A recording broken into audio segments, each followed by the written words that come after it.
Hello students, good morning. आज हम English की बुक में करेंगे फोनेटिक्स से लाउड साउंड ऑफ ए। आज हम करेंगे साउंड ऑफ ए।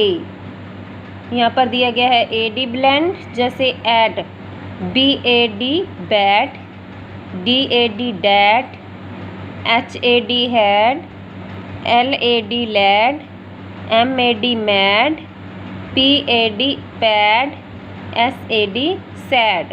और ये है A B blend, ab, C A B cab, D A B dab, F A B fab, T A B tab, L A B lab. आगे है A G ag, B A ji bag, F A G fag, T A G tag, R A G rag, S A G sag, Z A G zag.